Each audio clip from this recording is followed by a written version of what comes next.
Hello everyone, welcome to my channel. I hope everyone is having a wonderful day. Before starting the video, please go ahead and hit the subscribe button and give this video a like up. WWE Chief Content Officer Triple H has responded to Jacob Fatu's outrageous actions at Saturday night's main event.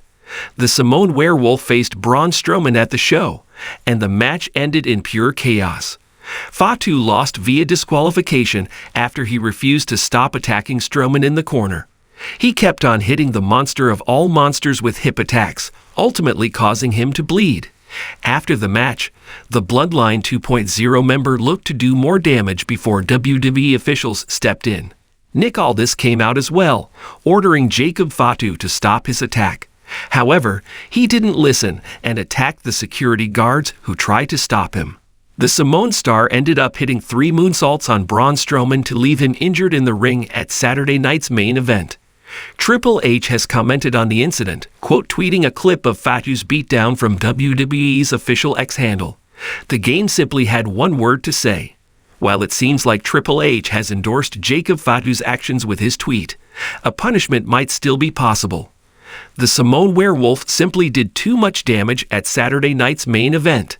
Nick Aldis may choose to suspend him while forcing him to miss the 2025 Royal Rumble. It was a moment that no one saw coming. The world of WWE had already been rocked by the unexpected inclusion of Jacob Fatu, the powerful and unpredictable Samoan powerhouse, into the promotion's fold. Having previously dominated on the independent scene and within the confines of Major League Wrestling, MLW, Fatu's arrival to the WWE roster had created waves of excitement, anticipation, and skepticism. But no one could have predicted that it would be a moment of blatant insubordination that would bring the Samoan juggernaut into the crosshairs of the WWE hierarchy. Saturday night's main event, a staple of WWE programming that always brings high drama, intense matches, and larger-than-life personalities, had begun with all the fanfare one could expect from a show featuring top-tier talent. The matches were fast-paced, the rivalries were on fire, and the anticipation was palpable. But as the evening unfolded, a situation began to take shape that would reverberate throughout the WWE for weeks to come.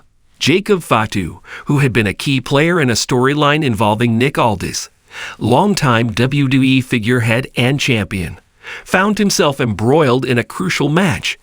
Aldis, who had been mentoring Fatu as part of a new faction that sought to bring structure to the Samoan's career, had one important request: follow the rules, respect the authority, and play it smart.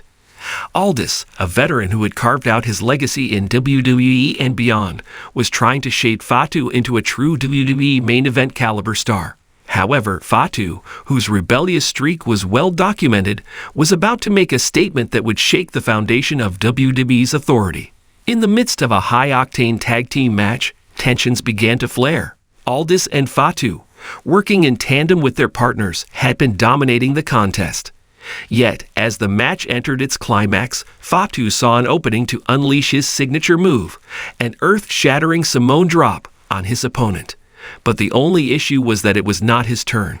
Aldis, who had instructed Fatu to remain disciplined and wait for the right moment, saw Fatu's spontaneous action as a direct violation of the strategy they had devised. As the referee's hand went down for the 3 count, signaling the victory, Aldis was livid. He rushed into the ring, confronting Fatu. The tension was palpable. The veteran, who had built his career on playing by the rules, saw Fatu's reckless behavior as a sign of insubordination. What followed next was a fiery confrontation between the two, where Aldis attempted to regain control, shouting instructions at Fatu to no avail.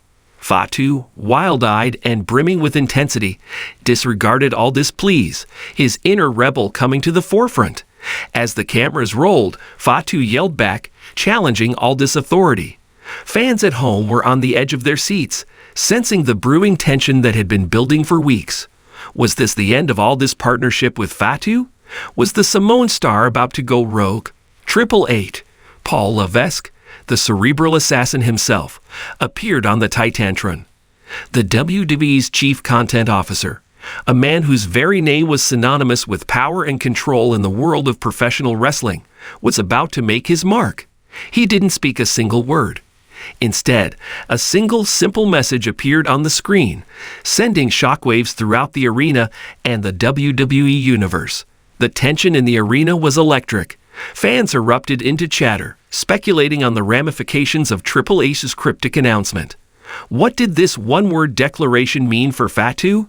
What would be the consequences of defying a respected figure like Nick Aldis, especially in the WWE's controlled environment? Triple H had a reputation for dealing with those who stepped out of line. His role within WWE was far beyond just being an in-ring competitor.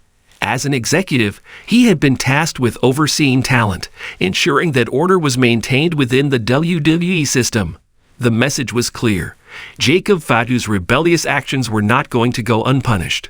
Yet there was an air of mystery surrounding the punishment. Was Fatu going to face a public reprimand? Would he be stripped of his status in the company? Or would the consequences be even more severe, perhaps involving his suspension or even termination from the company?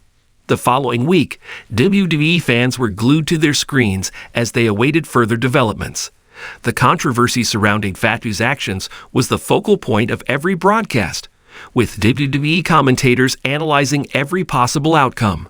Speculation ran rampant as to what Triple H's decision would be, with many wondering if Fatu's disregard for authority was part of a larger storyline or if it marked the beginning of a new chapter for the Samoan powerhouse. The suspense was only heightened when, during a backstage segment, Triple H addressed the WWE Universe in a pre-recorded promo. He was seated in his office, wearing his signature black suit and tie, a steely expression etched on his face. He didn't mince words. "I've always believed in the importance of respect in this business." Triple H began, his voice cold and controlled. "Respect for the company. Respect for the legends who came before you. And most importantly, respect for the authority that governs this place. Jacob Fatu, you've broken the rules. You've disrespected not only Nick Aldis, but also the very foundation of WWE. But don't think for a second that you'll get away with it, because this company, this business, is built on discipline, and you will learn that lesson the hard way." The tension in the room was palpable as Triple H's final words rang out. "You've been punished." The fate of Jacob Fatu was sealed. The punishment had been laid down, and the road ahead was filled with uncertainty. Would he be able to redeem himself, or had his actions doomed him in the eyes of WWE management? Fans were left to wonder how Fatu's future would unfold. Would he continue down the path of rebellion, or would he submit to the authority of Triple H and Nick Aldis? As the weeks went by, Jacob Fatu continued to be a subject of speculation and discussion. His storyline became the talk of the WWE Universe, with fans both curious and concerned for his future. Was the one-word message a simple warning, or the first step in a larger punishment that would shape the Samoan star's career in WWE? Only time would tell. But one thing was for certain. Jacob Fatu's defiance had ignited a firestorm that would forever alter the course of his career in the WWE. And as Triple H's shadow loomed large, it became clear that in the world of WWE, there was always a price to pay for disobedience.